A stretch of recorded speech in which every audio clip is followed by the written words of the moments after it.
In this video, I explain what non-duality is. But first, let's start with duality. It normally feels like some things are clearly separate from other things. We can take apparently separate things and arrange them in pairs, like this.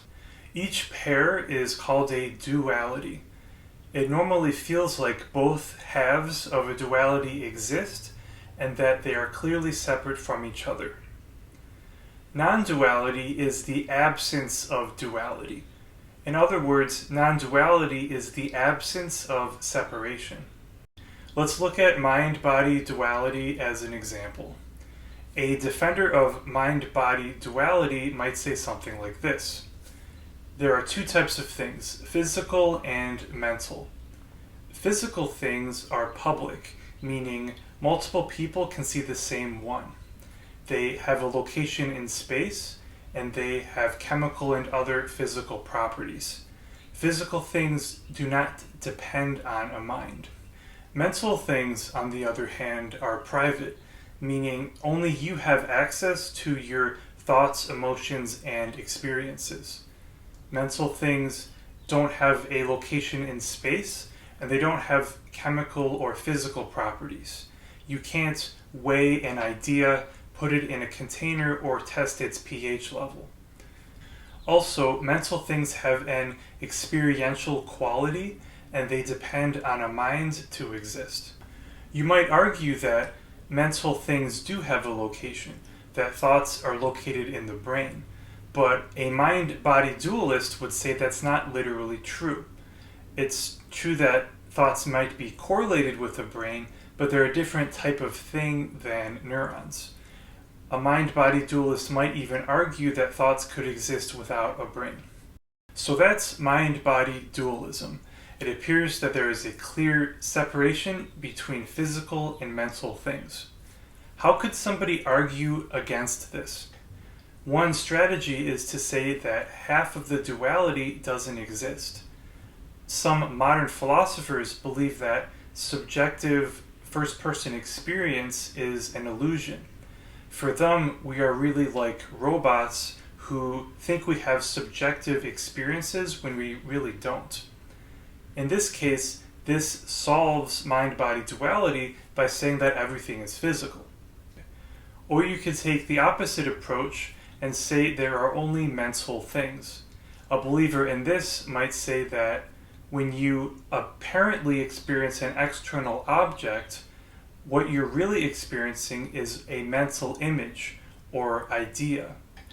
The world of our waking life is like the world in a dream. It only exists when we perceive it and is mental in nature. A believer in this would say there is no external physical world, and therefore there is no mind-body duality. A third option is to say that the only things that exist are a kind of fusion between mental and physical. A panpsychist, for example, would say that consciousness is a fundamental feature of the world. They might argue that even rocks have a rudimentary form of consciousness, or that the entire universe is a single conscious entity. Arguably, this reduces the sense of separation or independence between the mental and physical. I'm not going to argue that any of these positions are true. The point is that they reduce the sense of separation between mental and physical. And if someone has a deep and intuitive grasp and belief in one of these ideas, it is likely that their experience itself is different than ours, in a way where mental and physical seem less separate. That last point leads me to a reason for studying non-duality, which is that when you study and meditate on the non-duality of things, this creates a shift in your experience. At a high level, this is a kind of enlightenment. If you look at major meditative traditions like Buddhism and Advaita Vedanta, or if you look to modern non-duality teachers, they generally focus on two dualities in particular. These are subject-object duality and self-other duality. Subject-object duality states that there is a clear difference between the experiencer of something and what they experience, or the doer of some action and the action that they do, or between a being that uses an object and the object that they use. Self-other duality says that there is a clear difference between you and the rest of the world and other people. According to these traditions, these dualities are core misunderstandings that block enlightenment and lead to unnecessary suffering. As we saw with the previous example, there are multiple ways to attack these dualities. With regards to self-other duality, one approach is to say that there is no self. This is what Buddhism is famous for. It is important to understand what is meant by self in this context.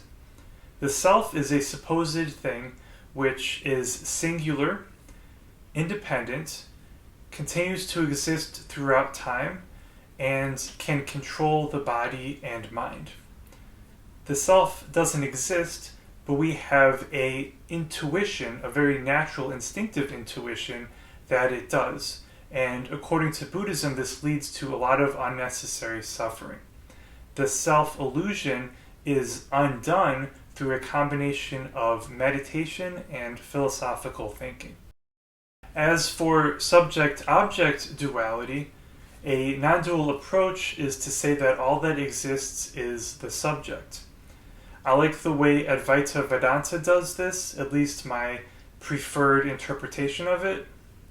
In this case, the experiencer of things is not a self, but it is impersonal awareness. Also, this impersonal awareness, the real subject, is all that there really is. In the same way as a piece of clay can be molded into different shapes while still being the same clay, impersonal awareness takes the apparent form of an external world, people, thoughts, and so on, while it is ultimately just impersonal awareness. So this solves subject-object duality by realizing there are no objects, there is only the subject. This video is just an introduction. I'm not going to go into more details here. One last thing I'd like to say is that if you are interested in this, you don't have to fully realize the non-duality of something. Often just weakening the sense of separation can create a positive shift in your experience.